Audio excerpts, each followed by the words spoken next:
Welcome to Cinema Bites, your go-to for movie recaps in a flash. Big twists, epic moments, all in just minutes.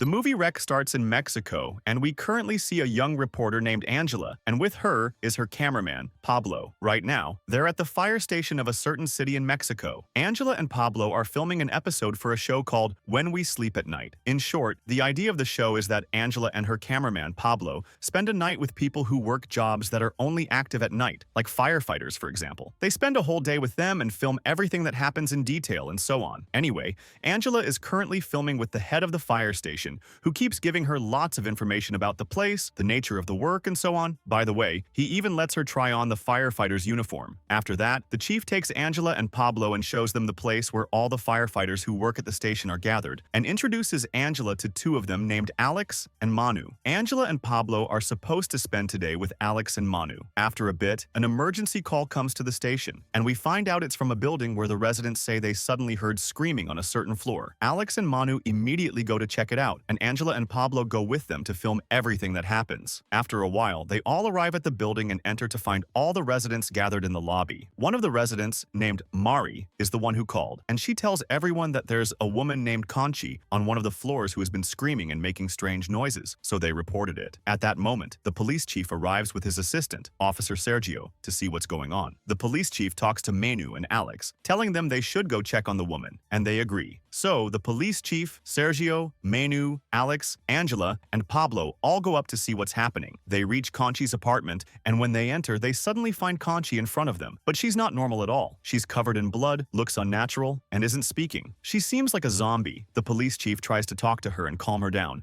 but Conchi doesn't respond to any of it. Without warning, she attacks the police chief and keeps biting him. Everyone quickly pulls the chief away from Conchi and tries to treat him. They leave Alex with Conchi to keep an eye on her so she doesn't do anything else bad. After that, everyone takes the police chief down to the building entrance, intending to get him out for treatment. But here's the problem. They all find that the police have surrounded the building from all sides, not letting anyone in or out. Chaos breaks out among those who want to leave by any means, like Mari, who wants to get her daughter Jennifer's medicine from her husband outside, but he can't come in. As for the police chief, luckily there's a doctor in the building named Miguel who tries to treat him. Amid all this, something happens that silences everyone. Suddenly, Alex, who was with Conchi, is thrown down in front of them from above. Everyone is shocked and realizes that Conchi did this, so they all decide to go up and stop her. Officer Sergio, Manu, Angela, and Pablo go up to Conchi's apartment, and without warning, Conchi attacks them. So Officer Sergio is forced to shoot her several times, finally killing her. After that, Sergio and everyone else try to get out of the building by any means before the situation gets worse. But every exit is surrounded by police who don't let anyone out. They all realize that escaping is almost impossible, and no one still understands exactly what's happening. Anyway, everyone is exhausted, so they go to a textile workshop on the ground floor and stay there for a while. During this time, Angela takes the opportunity to interview all the residents. The first person she interviews is Dr. Miguel, who says he doesn't know what's wrong with Conchi or what makes her so strong and able to bite and hurt people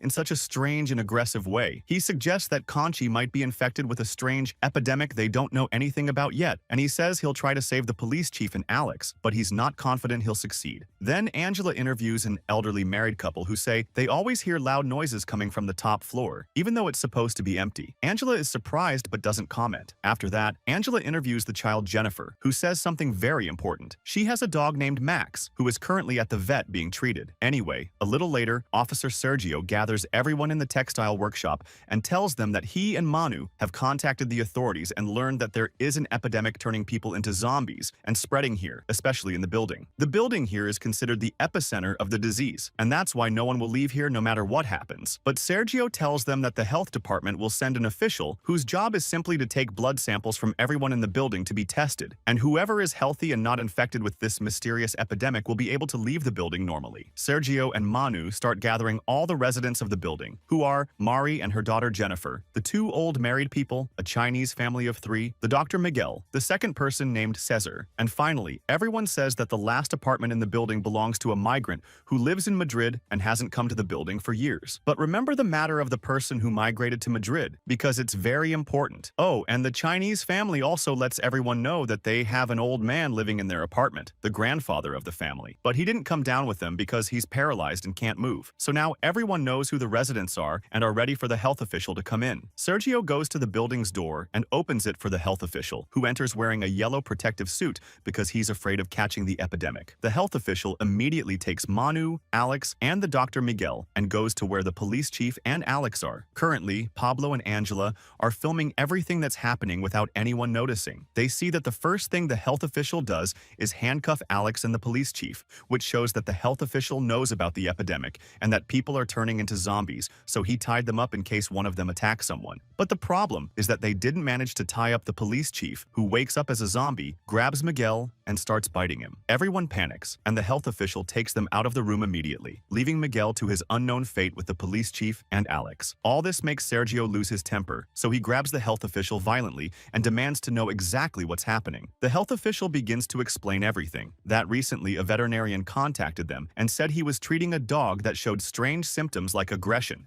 and other weird, unexplainable things. The vet told them that the disease in the dog is contagious and turns anyone bitten into a wild creature, basically a zombie, and the dog is from the building. So everyone realized that this building is the epicenter of the disease. When they learned about the strange events happening in the building because of Mrs. Conchi, they closed off the building completely from inside and out, preventing anyone from entering or leaving so the epidemic wouldn't spread. Angela starts thinking and asks the health official if the dog's name is Max, and he says yes. Angela immediately realizes that the dog that caused the zombie outbreak is Max, Jennifer's dog. The health official then says that Jennifer is definitely infected and wants to take her from Mari, but Mari refuses because she's just a child. Unexpectedly, Jennifer suddenly turns and attacks her mother Marie, biting her hand. Everyone panics, afraid Jennifer will attack them, but she leaves everyone and goes upstairs. Mari wants to follow her, but everyone is afraid Mari might be infected and hurt them, so they handcuff her in the building entrance and go themselves to look for Jennifer. They also decide to bring the old man from the Chinese family, so Jennifer doesn't reach him and turn him into a zombie too.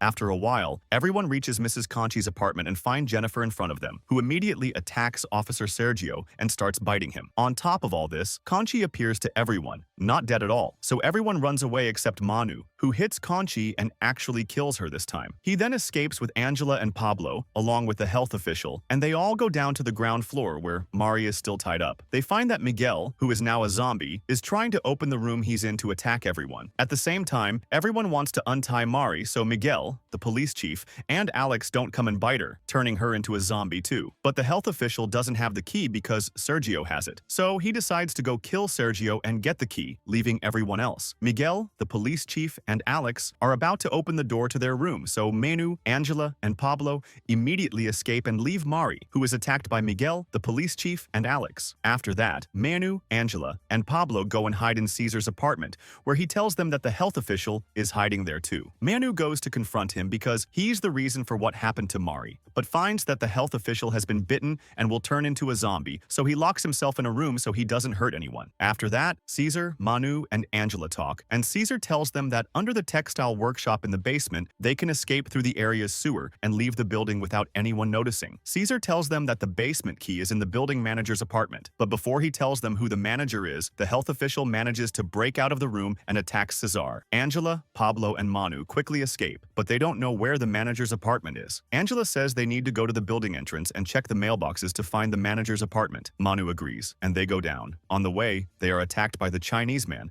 who has turned into a zombie, but Manu manages to break his neck and kill him. They reach the building entrance, check the mailboxes, and find out which apartment is the manager's. They decide to go there to get the basement key and escape. Mari wakes up as a zombie and tries to attack them, but everyone manages to avoid her because she's still handcuffed. Not long after all this, everyone is heading up to the manager's apartment, but they find a zombie in front of them who attacks Manu. And after that, he finishes him off, and they continue talking about them, but then they encounter the Chinese woman, who turns out to be a zombie as well. Manu attacks her and keeps fighting with her, while Angela and Pablo leave Manu and go up to the building manager's apartment. They start searching the place for the basement keys. After searching for a long time, Angela finds a bunch of keys and takes them all. Angela and Pablo are about to go down to the basement to escape from there, but as they're going down, they find that Manu has turned into a zombie, and he's got a bunch of zombies with him. They come out to attack them, so instead of continuing their way down, Angela and Pablo are forced to run from the zombies and head upstairs. They reach the apartment on the top floor, which we already know belongs to an owner who emigrated to Madrid. Anyway, Angela keeps trying to open the apartment with the keys she has until one of them actually opens the door. They go inside, but at that moment, Pablo's camera light stops working, so Pablo keeps trying to fix it until he succeeds. Both of them start looking around the apartment, and they find the place full of pictures and lots of torn newspaper clippings, all hanging on the walls. So what are all these papers, news stories, and pictures about exactly? In short, they're about a case called the Portuguese girl case. This girl was being treated in the Vatican for demonic possession, showing strange symptoms like being a zombie or something close to a zombie. They also find some recordings in the apartment, so they play them. In these recordings, someone is talking, saying that he read about the Portuguese girl's case and found out it wasn't possession, but rather a plague that turned her into a zombie. That's why this person started conducting experiments in his apartment to turn people into zombies. At this point, they understand everything. They realize that the owner of this apartment was secretly living here, not in Madrid, and that this stranger learned about the Portuguese girl and realized what she had wasn't possession, but a plague that turned her into a zombie. So he decided to experiment on people here and turn them into zombies. That's how the disease spread throughout the building and reached Max the dog, who then caused everyone else to become zombies. But the origin of the outbreak was here in this strange and terrifying apartment from the very beginning. Now, Pablo and Angela find a hatch in the ceiling of the apartment. They open it, and Pablo climbs up to see what's inside. He finds a strange-looking child who has turned into a zombie and is about to attack him. Of course, Pablo comes down quickly, closes the hatch, and he and Angela are happy the danger is over. But the danger isn't really over as they thought, because both of them are suddenly confronted by a terrifying and strange-looking woman who has also turned into a zombie. Honestly, we don't know if this woman is the Portuguese girl or just someone the madman living here experimented on. But the important thing is that she's a zombie and she attacks Pablo, brutally eating him. When she's done, she suddenly attacks Angela, who has no chance to escape, and kills her too. Literally, almost everyone in the building is now dead, including Angela and Pablo.